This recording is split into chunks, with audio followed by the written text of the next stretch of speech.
Can't tell if it's actually live. There we go. Now it is.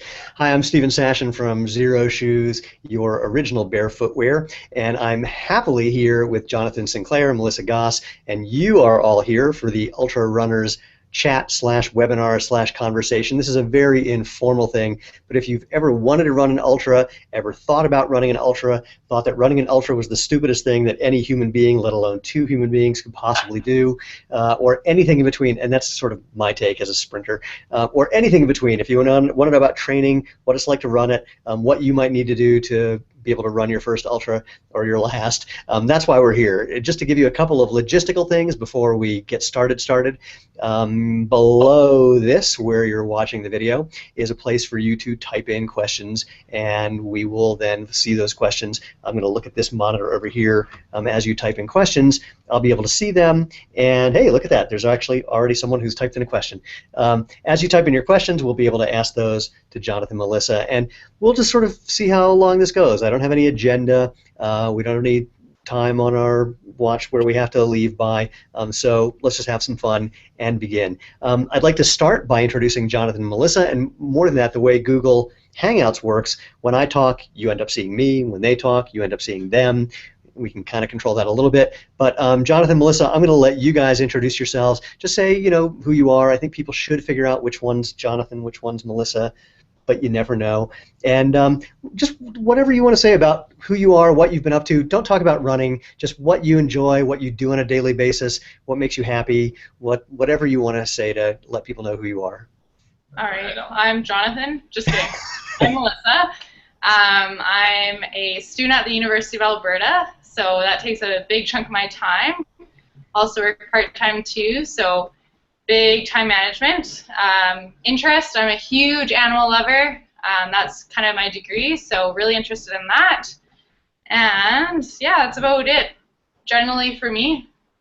I'm Jonathan, obviously, and I'm actually a police officer in Edmonton, Alberta. That's pretty much that's most of my days. On the aside, I've always been a big fitness guy. I used to be a big CrossFitter, and then somehow one of my coworkers kind of got me into the running world, and I just took the pill from there. But aside from that, I've always been sort of like an adventurous, kind of just trying new sports and stuff like that. I'm a big fan of animals and stuff like that.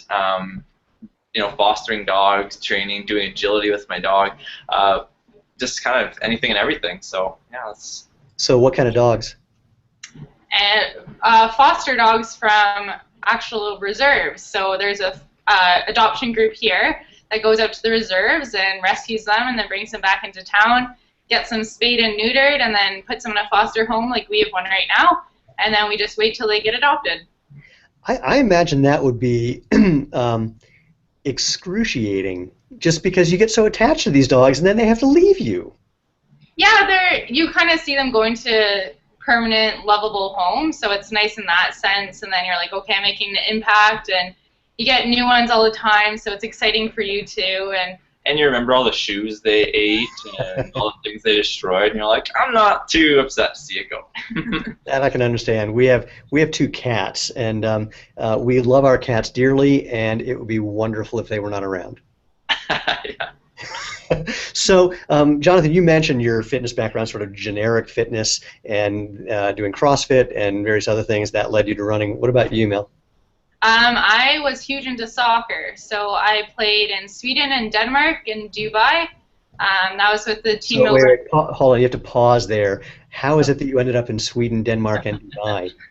So I grew up in Saudi Arabia, so I'm a foreign person in Canada, I guess. Both my parents are Canadian, so I played over there internationally, and then when I came here, I played on an Alberta team, and the nationals over in Newfoundland, so always a huge person into running in that sense, longer distances, especially outdoor soccer, and was into gymnastics too for quite a bit.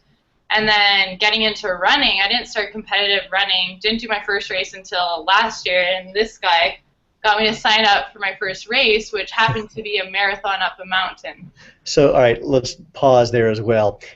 Your first actual competitive race was an uphill marathon. Uphill and big uphill. Like, he calls me on the phone one day, he's like, so Mel, how fit are you right now? I'm like, well, how do you quantitatively put how fit you are? So I'm like, you know, I do yoga, I play soccer, so fairly fit. He's like, okay, well, in 3 weeks we're gonna run a marathon, and then somehow he convinced me to do it, and it went great. Like, I caught the running bug after. As soon as you hit that finish line, I was just hooked. So let's be honest about this, though. Anyone who could convince someone to do an uphill marathon as their first run, it's not convincing, it's that you're, I think there's a technical term, I think it could be insane. Yeah, I don't know. Possibly, yeah. I get that quite often. And I just ultra, so I was telling her all about it, and she was like, "Oh, that sounds pretty cool." So I think that's what helped. Well, wait. So how did you sell it to her? Well, I had just finished my first ultra, which was 125K. So I was like, I'm sore, I'm hurt, I'm going to be going slow. We can just take our time through this one. And so. Oh, wait, hold on. Even with you, so you're saying that was your first ultra just a little before, but you didn't get into running till when? It would have been, I guess, about a year and a half now. One of my coworkers kind of got me into a little bit of trail running, and I was like, oh, this is fun, but just like short distances, 5, 10, 15K maybe. And so she ended up, she convinced me that, well, I guess I wanted to, but she thought it'd be cool to run the Canadian Death Race, which is a big ultra here in Alberta. And she was going to put together a team of like 5 people to run each leg, and I was going to do it solo, so I'd have someone with me the whole time.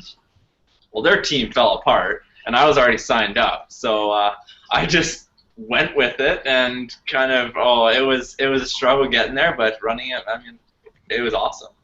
So for the people who may have heard or believe that you need to just build up until you can do an ultra, you are the living examples that could be complete nonsense. Yeah, it's so mental. It's such a mental feat. Like, physically, people are like, oh, I have a knee problem and, you know, got a hip replacement, but we've seen living evidence on races of someone that's passing by us, and like, I got a knee replacement a year ago, and they're out here running a 50-mile ultra.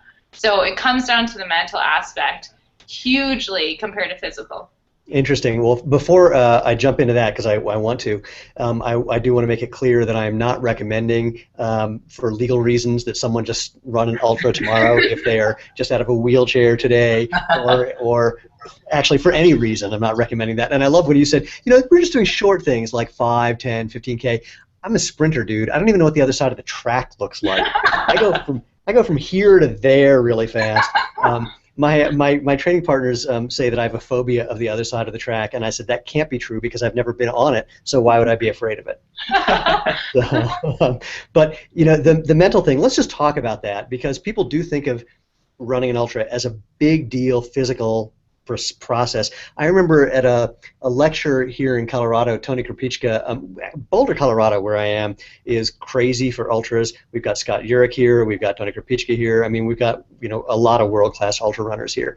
And somebody at this lecture said to Tony, you know, I've run a 50K, but I want to run a 100K. What do I need to do to train? And his answer was nothing. It's not physical from that point. So talk about the mental game as opposed to the physical game.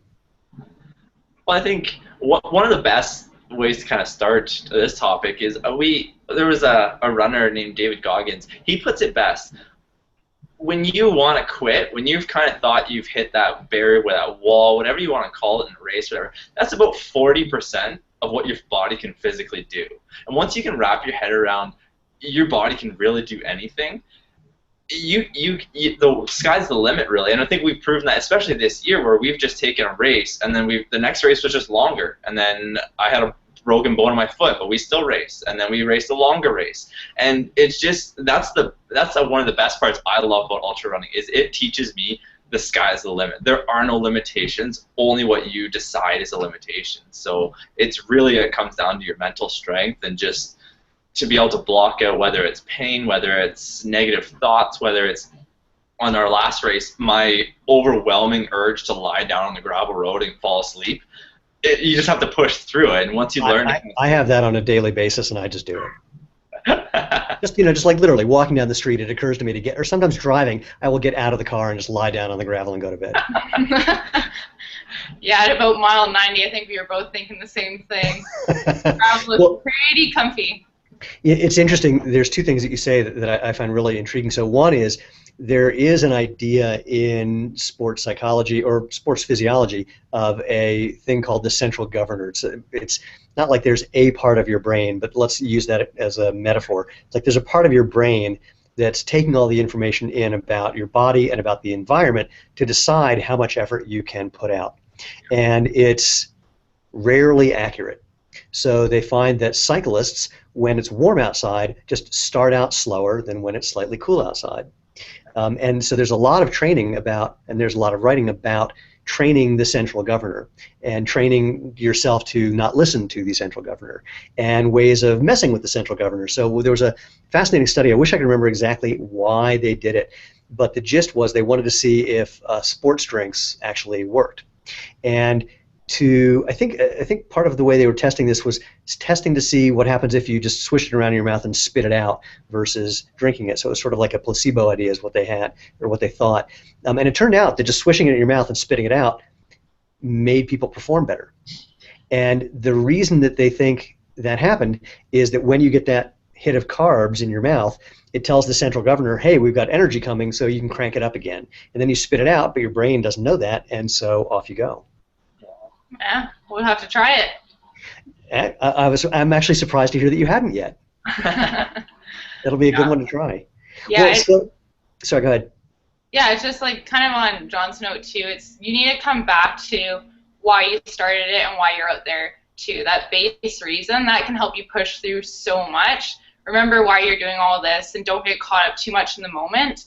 And that I find helps you push through anything because you're like, okay, the amount of hours I've done in training for this and the preparation and, you know, all of the things we need to do to get out here for this day, that just helps you push along, especially when you're hitting the struggles. Like halfway through our 100-miler, I start getting some heat exhaustion and I was not in good shape. I was vomiting here and then passing out there. And so trying to push through that, and it just came down to that same thought. I was like, hey, Melissa, like, how many hours and hours have you done in training and recovery and rolling out for this one race? And that just helped me push through and we ended up finishing. That's great. Jonathan, do you have a similar thing of, you know, what is it that keeps you going, or how do you overcome those mental barriers when, you know, your body and brain are going, I think it's time to go watch TV? Really, it comes down, like, in my head, I don't put too much thought into it. I mean, Melissa will argue with that, but I'm a math guy. I'm thinking, oh, okay, if I'm running this time and this amount of time at this pace and this, but when it comes down to how do you just keep going, is I just tell myself I came here to run 100 kilometers or 100 miles. So what if it takes me X amount of hours? Maybe it's past my goal, maybe it's under my goal, but I came here to run the race. And so many people always say it, where it's like finishing last is better than not finishing, and starting or not finishing is better than not starting. So I mean, you just put it in that perspective, and you're like, we're here because we can run for 100 miles, so just do it. And it's very simple in my head, where it's just kind of just don't stop. It's interesting because a lot of people they literally can't fathom the idea of running 100 miles. A friend of mine used to do a joke. He says, there's a guy named Billiam Cornell. He says, you know, I was gonna there's this triathlon I was gonna do. You swim 2 miles, then you bike for 112 miles, then you run a marathon. And I was gonna do it, but I hear you have to get up at 6 in the morning. Yeah. But just the whole idea that you can actually run for 100 miles is unfathomable to most people. But it's amazing hearing you say that it's just not as hard as people think. Reality is just way kinder than they're thinking. And you need to take it mile by mile. Like, once you start looking at the broad picture, yeah, it can freak a lot of people out. And honestly, us too. There's times where it's clicking in my head, like, I have to run 160 kilometers in Canadian version all in one go. And then you kind of hear other people saying, like, you're running that all in one go, like, no sleeping, nothing like that. And once you hear that, it kind of starts freaking you out too. But then you get there on the start line, you're like, okay, I'm just going to live in the moment, take it mile by mile, and before I know it, it'll be done.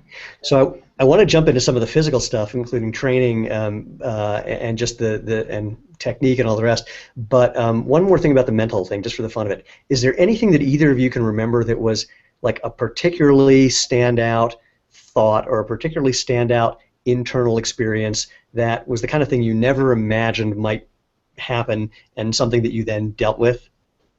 Yeah, well, during the 100-miler, we kept passing people's farms, and we saw these horses on them, and we kept like looking at her like, so I wonder if we hopped over the fence, wrapped our packs or something, a shirt around them as almost a halter. Or a Xero shoelace. Yeah, a Xero shoelace.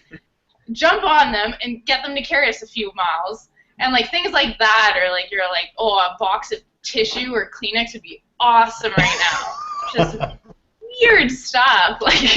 And then the worst part too is when we say something like that, like say I think I was the first one to bring that up, and like I'll say it and I'll just look at myself and be like, I don't know. I don't know what I'm saying. And then you totally realize that, like, what is going on. And then even, like, the fear, we went up to one aid station, and we didn't really know South Dakota that well, and so we're like, oh, is there any kind of wildlife we should be aware of? She's like, oh, okay, and this is, you know, going into night, probably around, like, 7 p.m., and she's like, oh, no, don't worry, there's cougars, but they're nocturnal. And we're like, it's 7 p.m. right now. We have 30 miles to go. We're not finishing down the road, so, right? Like, the next 10 miles is... Yeah. And but don't be afraid, because they're only attracted to people moving at about 3 to 4 miles an hour. Yeah, the easy ones to catch. Yeah. Wow, that's great. So let's go into the physical thing and chat about what you do for training, and then also just the physical component of actually running an ultra. Yeah. All right. Well, we're definitely not the type to have a strict regime each and every day or each and every week building up to a race. One thing I learned with CrossFit was their sort of catch line was like constantly varied functional movements at high intensity. So we kind of take a little bit of that approach where we don't want this week to look like last week. So we mix in, and especially for me, because I work shift work with police, so sometimes I'm on night shift and I'm going to be working out at 1 in the morning and then also again the next morning at 8 a.m. or something like that. So it really is just whatever kind of fits. We only plan maybe 2-3 days in advance. So our training really looks like we usually go anywhere from 3 to 6 days without a rest day. And we'll go either 1 hard workout a day or 2 or sometimes 3 if we're trying to push like certain aspects like the mental, you just have to grind that last one out. And we vary it on a ton of running, a lot of biking to save a little bit of the impact, kind of change it up a little bit. We swim a little bit. We love the Jacob's ladder. It is one of the greatest things to train for elevation. Wait, what's a Jacob's ladder? Jacob's ladder, it's basically a conveyor belt ladder. So you just basically cool. ladder and you're climbing. It's a 45-degree angle, and you just climb. I totally want one of those. And it is I don't even know if I wouldn't say it's the hardest workout ever, because it's very low intensity. Your heart rate's going to sit around the 140, 150, but we love that kind of training because that's about what you want to coast at an ultra. So it is just such a grind of a workout, so we love that, and it just gets your legs ready to go up any hill. And that one's super mental too, because all you're seeing for sometimes we'll go 3 hours straight is rung after rung after rung. You don't have like your television of a treadmill or being able to look around at other people working out. It's just that. So it's a huge mental push too, which is awesome. That's actually another thing that people are experimenting with. I think there was an article in last month's Wired magazine, I think that's where I saw it, where what people are doing is developing these really, really boring video games. And you have to play this really, really boring video game to wear your brain out and then go for a run or a bike or a swim or whatever it is. The idea being, again, like the central governor thing, it's like tire out your brain and it'll more closely simulate what happens in an ultra. Wow. Yeah, definitely. And then, kind of on the training aspect too, we, like John says, switch it up a bunch, and when it does come to rest day, we don't really take a rest day too much. We'll either go climbing or do yoga that day to keep moving, so it's not completely just sitting on the couch. And then also with training, I find like a lot of people can get really strict with the regime, but you need that run from time to time to remind yourself why you're doing this, why you love running so much. So you go out with no watch, no iPod, nothing, and just get lost in the moment and remember why you're doing it. Remember why you love the sport so much.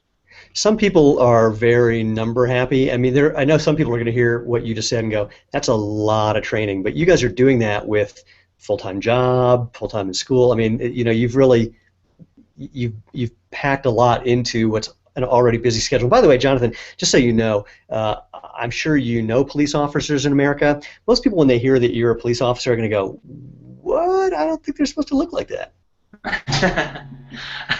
Where's this donut? It's exactly, where's the donut? There's by the way, gourmet donuts right across from our office, so when you come to visit, they're on me. There's something you just said. So for the people who are kind of the numbers people, so roughly, what do you think you do mileage-wise every week? Ooh, it varies. I mean, if you want to put a range on it, we're probably somewhere in like the maybe 50 to 100 kilometers a week, which would be maybe 30 to yeah, that's like 20 yards or something in the U.S. Yeah. That's not a lot of miles. I mean, that is not big mileage. No, we're not one of those kinds of people who run 100, 130 miles a week. And I think it comes down to quality over quantity.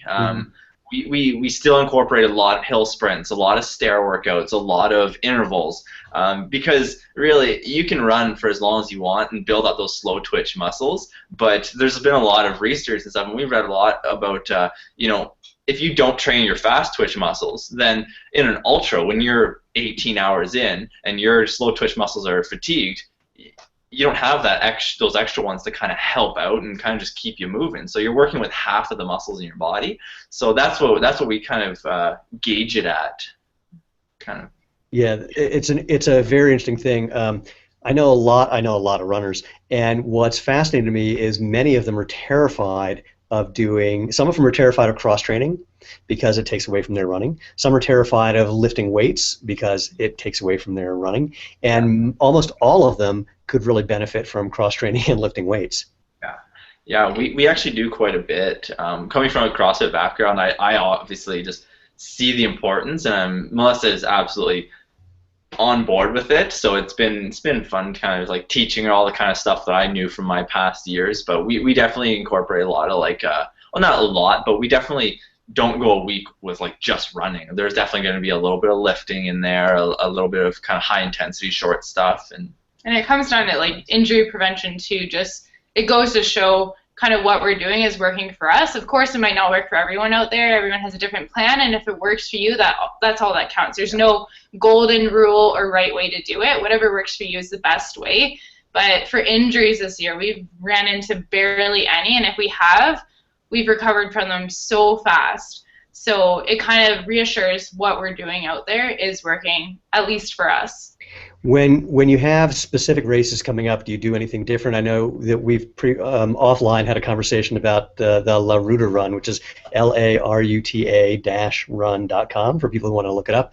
Perhaps possibly the hardest ultra ever put together, and as you guys know, the beginning of the race starts with climbing a mountain. I mean, it's a 10,000 foot elevation. Over what distance? Do you remember? 10,000. It's 10,000 feet incline, but it doesn't go over what distance that's broken up. Okay. But yeah, something for that. Seeing an elevation gain readily is okay. We need to up our elevation training. So things like Jacob's ladder to pound that out to get that motion going and really strengthen the quads. And then you're also looking into things like the actual elevation of the race, like how high is it going up. We both have elevation training masks, which we'll wear at the gym, whether you're biking or running, and you look ridiculous in it, but hey, it works. And then also things, especially with the Xero Shoes on, we've been looking to is terrain. So what kind of stuff are you running on? Is it mainly grass? Is that what we need to train on? Is it gravel? So we get our feet used to that feeling. And then besides that is coming down to stuff like aid stations, because we're not supported. So that's kind of what's unique about us. We have each other out there, and that's it. We don't have a crew waiting at aid stations for us, so we really need to plan it out. Drop bags-wise, what we're going to carry in our packs, when we're going to switch over a pack to a handheld, or things like that. So we really need to put in a ton of planning to that and what kind of food we want, and then we need to train with our own food too, because we don't have an array of options when we get to the aid station. It's kind of what we decided on before. That's what we're stuck with. We can't text someone and be like, hey, can you get us this at this aid station and then have this prepared for us. So it's kind of what we're stuck with. You could call Domino's Pizza and just have them follow you. Yeah. Do you vegan pizzas? Yeah. And if they can't catch you in 30 minutes, I think the pizza's free. So you guys are vegan? And this is another thing. This is an interesting thing. There's a lot of ultra runners who have become vegan. There's of course others who aren't, but it's something that I'm seeing more and more of. I've never been much of a meat eater myself. I was vegan for a while, vegetarian. I eat some fish now. It's all based on what I like. Someone diagnosed. They think I have a genetic disorder where I don't taste the certain flavors in protein type foods, so I don't like them, so I don't eat them very much. But were you vegan prior to, or did you become, or how does that factor into what you're doing? What's your experience? I was vegan about 2 years ago, and I did it for a couple months, and really I loved it. And then it just kind of faded away, and I just started eating white meat again. And then when I met John, he tried out the paleo thing, so that's like full on just pure meat almost, and then kind of told him about like what I did, and I think it put the bug in his ear, and he about 2 months later kind of got the idea in his head. He's like, hey, like how about like if we try like the vegan thing like he did before again? I was like, yeah, right on, sure. And ever since, like, just been hooked on it. Like, you feel awesome, and energy wise great, and especially we find with training now, we were kind of talking about the other day, we don't get really sore. You don't get that chronic soreness a day later or 2 days later. Like, of course, we'll be a bit sore maybe a couple hours later, but it's nothing that's lingering around. Yeah. And I think that's hugely due to our diet. Yeah, because I mean, like when you really think about it, people always complain, oh, they did legs yesterday, they can barely walk and stuff like that. It's like, we don't have those days because we put so much time into our recovery, our nutrition, stuff like that. I mean, yesterday alone, I did 3 workouts totaling about 12,000 feet climbing on the Jacob's Ladder. And today, I'm kind of like, yeah, I feel a little worked, but I'm ready to go again, right? So it all comes down to, you know, as long as you're fueling yourself, that helps you just break through all these limitations, and you can achieve anything, really, physically. I think it's interesting, the idea that you're saying of really finding what works for you from training, and I think the same is true of food as well. There are a lot of people who want to make it sound like it's, you know, a one-size-fits-all thing, that if you do the fill-in-the-blank diet, that's going to be magical. And of course, paleo is very popular right now, and I'm not a paleo person because the meat thing doesn't work for me. Low carb was really popular for a while. That's not my thing, because when I go low carb, I get really glycogen depleted. In fact, this morning we had a pretty intense workout, and I almost passed out just because I hadn't really had a lot of food from about 6 p.m. last night till my workout this morning at 11. We were just doing a lot of hill work, and I could just feel that I had nothing left in me. And so when I play with low carb, I get like about a day and a half, and then I just either fall over, or I don't eat bagels very often, but I had like 2 totally low carb days, like less than 30 grams of carbs. And by the third, it was an accident. It was during the Boulder flood when I was just so busy trying to take care of things that I didn't think about eating. And then on the third day, Lena's making a bagel, and I went, I need 3 of those right now. So yeah, it's just that's really an interesting thing. One last question about that came in about training, and then I want to move on to the question that came in at the very beginning. And someone said, and I know the answer, but I'll ask it. Someone's question was, what do you guys do for a long run? Do you pay attention to time or distance? And I'll add, or something else. Both, actually. So it kind of depends. Either mostly time, yeah, but then if on like the time thing, we're like, okay, towards the end we really want to push ourselves. Say if we're at 56 kilometers and we have the time to complete 4 kilometers left, we'll even push it more. So let's be like, okay, let's make like 6.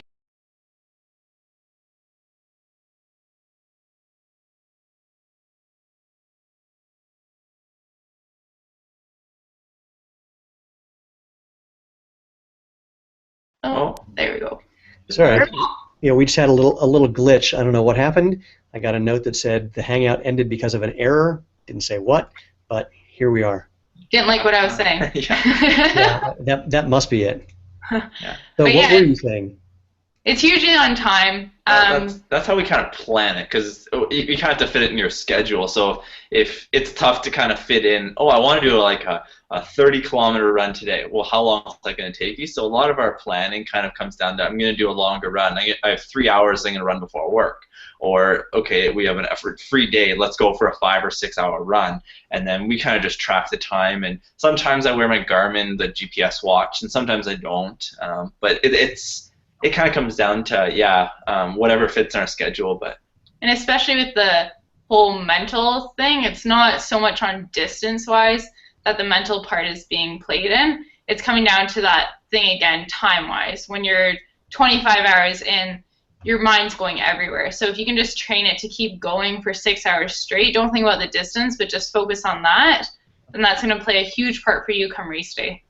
Good, good. So I'm going to leave this next phase very broad, and to start it with, talk to me about footwear. Yeah, wait, you have to say something so the camera will move to you on that. Oh, okay. Well, here they are. So every ultra this year, we ran in the good old Xero shoes, and we've had a lot of people kind of ask us about them, especially transition period into them. They're like, so what did you do? Did you go straight from a running shoe to those, or did you go to a minimalist, Vibrams, and then to the Xeros? And we made a pretty quick transition. Well, that's the question actually. It says I'm a newer barefoot runner with only a couple hundred miles under my belt. There's some trail runs that I do that can punish the barefoot. I recently tried running with Xeros and find I have a tendency to move towards a greater forefoot strike, leading to exhausted calf muscles. I'm going to interject and say some people think that forefoot strike equals tired calves. It's not true, but we'll come back to that. But the question, do you have any tips for transitioning from barefoot to Xero? But I'm just going to I'll just ask you about just the phenomenon of running in Xeros, and you can chat about that. Well, it's coming down a lot to form. That's what I found, is when you're focusing so much on where you're planting your foot, how you're planting your foot, your form just follows. So it comes almost immaculate. And in that sense, then you're not getting as fatigued. Injury-wise, too, that's not coming up. So that's the main thing I would recommend. That's what I had to really focus on when switching to the Xeros, because I went from a running shoe to the Vibrams for just about a month, and then right into like the Xeros. So for that, as soon as I switched, I was paying so much attention, okay, how am I planting my foot? Is it right under my body and not pointing out too straight? And with that, I was able to make the transition very quickly. I got actually my first pair of Xeros in about a week before we did a half marathon. That was a road one, and got to run in them twice, and then ran the race in them no problem. Yes, and again, we don't recommend that you get your shoes, put them on, and run a half marathon. But I think the point you're making is really interesting for a number of reasons. One is, I like to say the whole idea behind barefoot and Xeros as well is to learn to become your own coach, is to listen to your body, to see what feels good, what doesn't feel good, to experiment and discover what works. And that thing of experimenting with foot placement, my second barefoot run. Now again, I'm a sprinter. I think for a warm-up run, someone got me to run a mile and a half. It was an accident, and I hated it. But my second barefoot run, I was out. We were doing trails, we were doing roads, we were on the grass, we were on rocks, we were everything.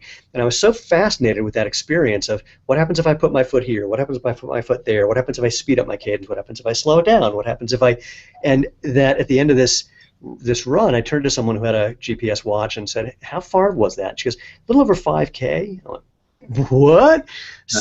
So what you're saying is really critical for two reasons. One, the whole idea of paying attention to how you place your foot, and I would say that placing is one half, the other half is lifting. So it's the whole gait cycle is critical. And then also, I mean, I know that you've been in races where you can't pay attention because you can't see because it's gotten dark, so you've had to switch footwear. And I'm bringing that in just to point out that the other part of being a good barefoot runner is knowing when to not be barefoot.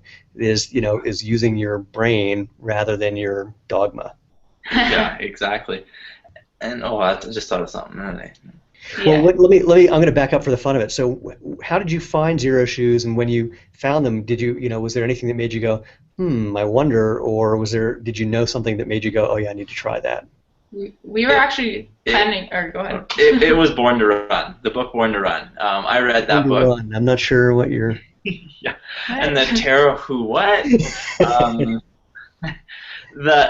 I read that book, it was kind of just, it was one of those, I can't judge it until I try it. So I kind of just went online and I just searched Huaraches shoes, and Xero Shoes came up, and I think it was back when you were invisible shoes, but same company, same product, and so I ordered a pair, and I just tried it a couple times just on the, because when I got them, I laced them up. I was like, as if these are gonna stay on my feet. I don't know how I'm gonna run in these, but I first, because it was winter when I got them, so I just took them on a treadmill one time, and I was like, wow, these are cool. Like, it is a neat feeling, because you can't mask all the problems, you know.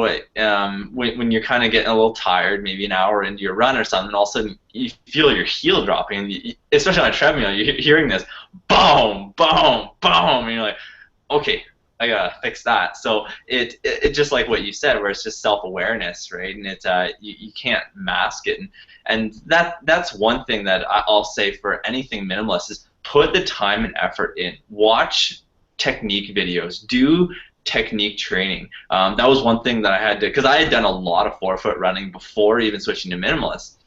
And that was one thing I was trying to harp on, Melissa, is just do the training, do the training, do the training, because you're trying to fight 20 plus years of running, landing on your heel, and now you're switching. So it's like, put the time in. If you need to, go get a gait analysis done and see kind of what the best way to kind of fix muscle imbalance or whatever it is, but it'll just pay off in the end when you're not getting injured, you're not destroying shoes or anything like that. The thing you said is my favorite is just hearing that sound. I like to say that one of the advantages that Huaraches give is the extra feedback of the sound, because I've seen barefoot runners who slam their feet like crazy, but because it's just a big thing of flesh, they never hear that, and then they put on a pair of shoes and they go and they're hearing slap, slap, slap, and going, whoa, what's wrong with these things? They make a lot of noise. I went, no, they just sit there. But when you slap your foot on the ground, there are a couple different ways you can do that, then it's going to make noise. So if you overstride, or if you just land really hard with kind of a stiff leg, those are kind of the two biggest ways. My favorite story was a guy who, he noticed that when he was running uphill, he was quiet, but when he was running on a flat, he wasn't. And so he tried to just, when he crested the hill, try to keep doing what he was doing. He didn't even know what it was, and he eventually realized that he was just overstriding, and that was the thing that was, in other words, reaching out with his foot, and landing relatively stiff. And that sound is just a great bit of biofeedback.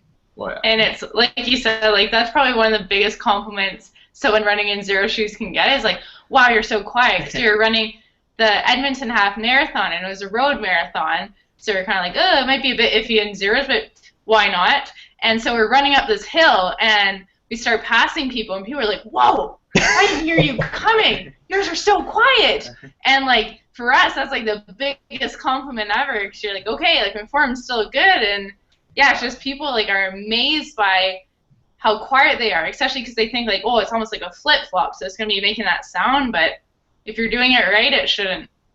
Yeah. The oh gosh, you said something, and the thought just popped right out of my head. Flip-flops, sound. Somebody asked a question. I'll just do this one. Which thickness of the Xero shoes do you prefer for running ultras? For people who don't know, there's currently two thicknesses: 4 millimeter that we call Connect, closest you can get to barefoot. 6 millimeter we call Contact. A little stiffer because it's a little thicker. A little heavier because it's a little thicker. Slightly smoother ride. And I know, before you answer, I know people who do each. I know some people who are on trails in 4s, some people who run ultras in 4s, some people who like just walking in a 6 because it's a little smoother. But what's your experience? It comes down, again, it's like the personal preference thing, right? Whatever works for you and what you've done for training-wise, what you're most comfortable in, especially come race day. I find for, say, like the 100-miler one, I had the 6s on because I wasn't too familiar with the train. We didn't really get to talk to anyone that previously did it, so we didn't have a great idea going into it. So I thought, okay, the bit of extra thickness might be a saver if it is brutal gravel, and those worked out great for me. I started out in the 4 millimeters, though, and did the Born to Run 100-kilometer one completely in those, and that was on gravel too. So it's coming down again to personal preference, and the thing we would recommend, especially for doing an ultra, is have both handy. So if you're finding the terrain is like way too harsh on your feet and you're feeling a bit too much, switch up to a 6. And then if you're finding that it's like too stiff for you at that time, switch back to a 4. It's so versatile. You know that someone's going to hear what you just said and think, oh, wait, okay, and if it gets really bad, then I can put the 4 on and then the 6 on top of that, and then... Yeah, because I'm actually more of a fan of the 4. I raced all 3, our 2 first ultras, a 50-mile and a 100-kilometer one, fully in the 4s, and then most of the 100-mile I was in those. And, yeah, again, it just comes down to it's a little more barefoot feeling. So but with that, absolutely you have to put a little bit more time into running on the gravel and getting those just nerves in your feet ready for, you might hit the big rock and you're going to get a couple ouchies, but the more you do it, the more adapt you are. It's just like switching to Vibrams, right? You're going to hit some big rocks and it's going to hurt a little bit the first time you do it, but the 5th time you do it, it's like, oh, nothing. There's something that I don't know if there's been any research that actually shows what I've experienced and what I've seen with a lot of other people, and that is the more time you spend barefoot or in zeros, the more time you actually use your feet and feel things, especially things that are challenging, rocks and gravel and sticks and stones, whatever else. I think there are a few things that happen. I think some people think that your skin gets really, really thick. Not my experience. It gets a little bit thicker, but Mel's shaking her head. But you can't really bank on that. Some people think you get a whole bunch more fat under your feet, and I think there's some of that, but I don't think that's really the big thing either. She's shaking her head again. But I think the couple things that happen, aside from getting stronger, I think my experience is that your feet get more flexible. So things that you used to bang on, you now mold around. And I also think that your reflex arc improves. So you feel things and you come off of it faster when it's something unpleasant. One of the problems with anything that's a thicker sole or a stiffer sole is it reduces or it lengthens the amount of time that it takes for you to feel what's going on, and by the time you then feel it, it's too late, you're already committed. Yeah. Absolutely. And yeah, like you said, it's kind of, we've watched our feet change, especially because we made the transition in such a quick time that it's so apparent on what's been going on. So, like you said, like you're grabbing stuff more, and all the races we do are trail races, right? So you get to feel, and you're jumping on logs, and you're jumping on rocks, and you're not worried about rolling an ankle because you don't have that heel part. So you're being like one with the ground and feeling everything and just kind of soaking up the energy from it, and you're able to hop over places. And it's great too for stream crossings because we're going along and everyone has shoes on. It's like, oh man, like gonna get blisters after this one. My shoes are gonna be wet, socks are soaked. We're just running straight through, and yeah, your feet are a bit slippery after, but within 10 seconds we're just gunning off again. Yeah, I think in very, if you want to put a term on it, you're just a lot more sure-footed. You're kind of like the mountain goat who is now capable of going anywhere. When you go up hills, whether you're in mud, on snow, or anything like that, you can go up hills that are as steep as, anything really, and people are in these gnarly trail shoes, but you just place your foot right and you have the traction there. But the one thing that, the best way to describe, when you put your foot down on the forefoot first, if you feel a rock under your forefoot, your body just learns to okay, I gotta get my heel down a little bit quicker because you gotta take that pain off. That's what I find, and that's the same thing when you're putting your heel down. If all of a sudden you're on this big rock under here, you're just not gonna put very much weight on it because your body is it's almost like traction control in a car, right? You know where to put the weight, because you're just that your feet are that much more adapted to feeling that. I had I did a presentation at a chiropractic conference, and the guy who was leading it said to the chiropractors that were there, I was going to say other chiropractors, but I'm not a chiropractor. He said, if you get a chance, go feel Steven's feet, and if you have to, pay him $5 to do it. And I didn't know what he was talking about, but people reported that my feet were really strong, but really flexible, and it gave me this fascinating flashback. Do you ever see any of the Cirque du Soleil shows? Yeah. You remember the one that had the two guys that did the hand balancing? It was the brothers. The guy on the bottom was a big blonde guy, and then a curly-haired dark guy who they're actually brothers. I met the blonde guy, the bottom guy, and I go to shake his hand, and I'm expecting it's going to be one of those, and I grab his hand, and it just squished, all of the bones just went. The whole thing was so flexible, and you've got to be like that to be that sensitive when you're doing that kind of balancing. And I then realized my feet have become that same thing. And also, I used to have really flat feet, and now I've got arches. Not crazy, that's genetic, but there's some arches. My feet got a little shorter because the arch pulled up, and my forefoot got wider. Did you notice anything like that? Yeah, definitely. Forefoot got wider. I had buddies saying like, oh, like your feet are so muscular now because like they're so much wider up front. And I'm like, what? But it's just because of the spreading out almost, and then also the arches too. And then, like you mentioned earlier about skin, a lot of people are like, isn't that so rough on your skin? Are you just like shaving it off? And after the 100-miler, I went over to the med tent just to kind of get checked out, be like, hey, wasn't feeling so hot halfway through. Can I just get some things analyzed to make sure I'm A-okay? And she's like, yeah, definitely. And she's like, can I see your feet? Because I guess everyone after the 100-miler was coming in with the most gnarly blisters ever. And so she looks at my feet. She's like, oh, you must have ran like the 50K distance. I'm like, no, no. She's like, the 50 mile? I'm like, no, the 100-mile. And then she's like, oh, really? Like, your feet look awesome. I'm like, yeah, we did them in sandals. And she like was about to pass out herself. Like, that we didn't have a single blister after running 100 miles or almost 100 miles in the Xero shoes. Well, and the blister thing goes back to what you were saying about form, and I'm going to ask you a question about that because people confuse. Well, sometimes you get blisters in a pair of shoes or something because you just can't avoid the friction that it creates, and you can't feel it, you don't notice it. And I always like to point out blisters it's another feedback device, really, if it happens, because it's showing you that you're doing something with your form. Again, you're either overstriding or pulling and pushing with your feet instead of sort of placing and lifting, being a bit more vertical rather than horizontal. So that's a good thing. You sort of identify the technique thing. Now you don't have that problem. So I have a technique question, and I'm also going to bundle it with a question that came in. My version of the question is, if you had to, John, you talked a lot about really drilling Mel on technique and really working on technique. If you had to do the Reader's Digest version of what things to pay attention to, or what things you do, or what technique means when it comes to this kind of running, how would you describe that? And I'm going to bundle it with this, and I'm going to read it verbatim. It says, Melissa's Uncle Frankie wants to know what your breathing technique is during an ultra. Hi, Frankie. I'll let Melissa actually talk about the breathing after, because she's leaps and bounds better than me at it. But when it comes to the things that almost the main points to hit, one is absolutely where your foot's dropping. Get someone to watch you, throw a camera on you, and just see where you're, like, is your foot way out in front? Is it way behind? Are you leaving your foot way behind? Are you like having this big like pull through and stuff like that?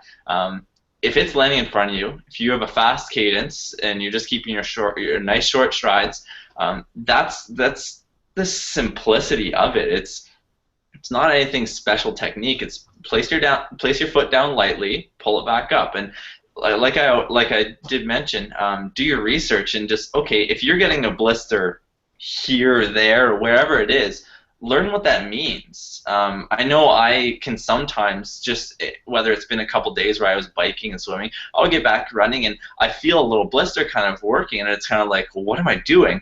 And then literally it's just as something as simple as I just focus on, like, put your foot down square and stop jamming on the knife of your foot or something like that, and then hot spot goes away. I finish the run and I look at it and I'm like, no blister, and from the time I feel it, I might still have another hour to go, but because you can just adapt that, and that's definitely something that it's worth learning. It's just whatever's happening to your feet, learn what causes it and how to fix it. Breathing. Yeah. So yoga's taught me tons about breathing for running. And so you do the in and then out and repeat, or you do it differently? I just go in all the time. Well, it's kind of, I try just doing closed mouth breathing almost. So in through my nose, out through my nose, and I find that helps calm down my heart rate, especially after a big climb. So with a big incline, I know it's hard to keep that breathing going, and your mouth just opens, and you need that, right? You need the oxygen intake, and your body's telling you something, like, no, I need more in and get it out sooner. But after that, I try as soon as possible to close my mouth and then get it under control again. So I really focus on it, and I listen to it too, so you can kind of hear it going through your throat, out, and then back in again. So that's been a huge focus for me. I've been working on that for about 2-3 months, and I feel very confident in it now, and it's helped me so much because I can get my heart rate down within 10 seconds ginormously compared to what it'd be before when I really didn't focus on the breathing. So that's a great thing to try out. You don't need to do it for your whole run, but just try closing your mouth and focus on in and out through your nose and see what it does for you. Like, look on your heart rate and feel that too. And it does take quite a bit, like a while to get used to, of course, but... And I can touch on that because I've been trying to work on it, but it is a very hard transition after years and years of breathing through your mouth. And but the one thing I love about it, and I think I heard it in Scott Urich's book, was if you know how to breathe through your nose and you can do it while you're running, then eating is no problem. Because one thing I hated doing was eating because you get so winded. You're like, I'm chewing like this chomp or whatever it is. You put it in your mouth and then you're like, I can't breathe because I'm trying to chew and it's gummy and or whatever it might be in your mouth. But if you're breathing through your nose, you're eating no problem, and I love it for that. So I've been working hard on. Do you ever pay attention to the cadence of your breathing and how that matches your footfall?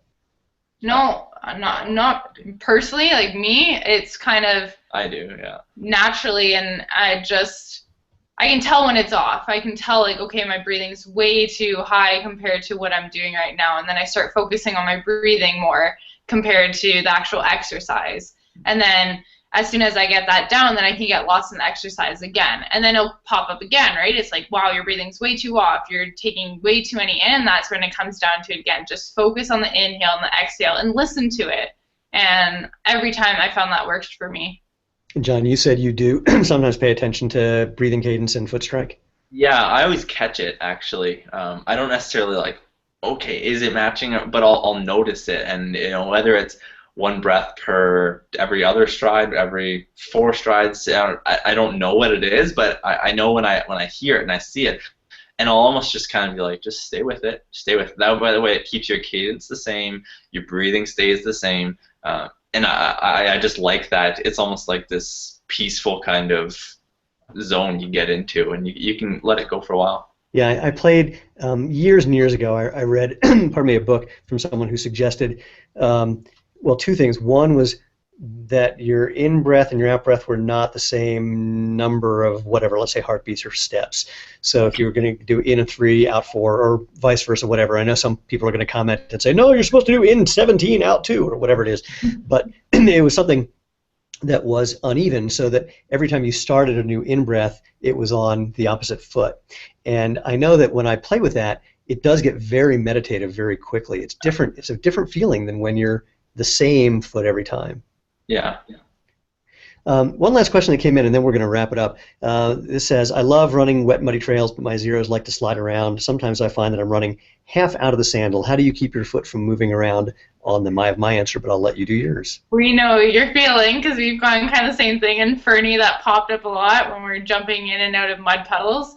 But the thing that we've worked is kind of just let it dry off. That's worked for us. Don't really worry about the mud. It kind of dries off, and as soon as that happens, we had no slipping problems whatsoever. And if it's really bugging you that your whole foot's brown, we would just take our hose, squirt it off, and then keep going. But the great thing about the Xeros is they adapt so quickly to the environment too. So drying off, going through a stream or mud, you're exposed to the air, so it's just going to dry off. Ours took maybe 10-15 seconds, and within that 10 seconds, of course, you have a bit of sliding around, but then after, there's not a problem whatsoever, especially even with the dirt on your feet or the mud.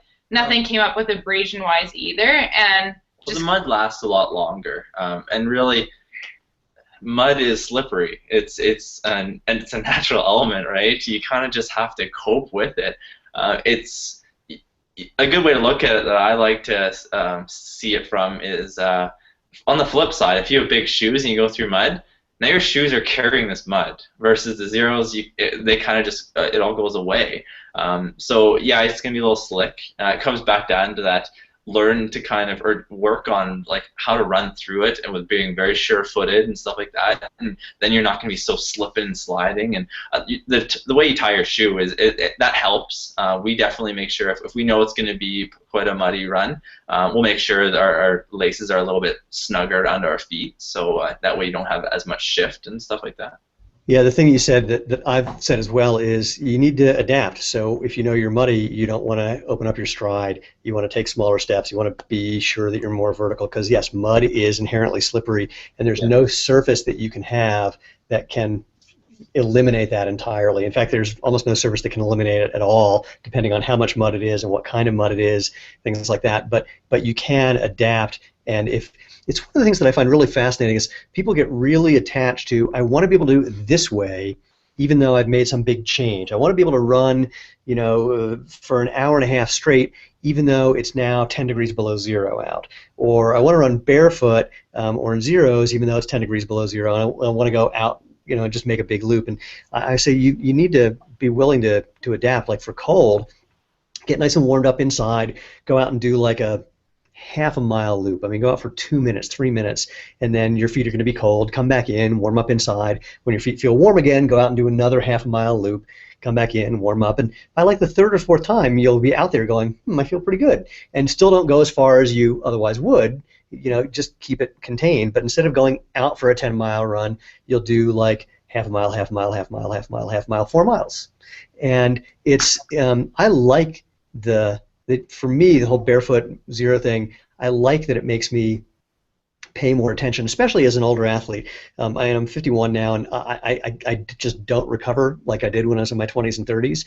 And I learned, it took me 2 or 3 years to learn that when I have that thought that says, I can do one more, I'm done. And learning those cues, that's an important piece of the whole barefoot idea, let's say, and I think that's just incredibly valuable. It carries over into other aspects of my life as well. Yeah, you definitely need to listen to your body. I know we all have goals, and you always want to hit that goal, but you need to be able to adapt to it too. So if it's really something you want, you'll find a way to do it, whether it's the way that you planned in the beginning or you make some adjustments along the way. If it's not something that you really, really want, you'll find an excuse not to do it.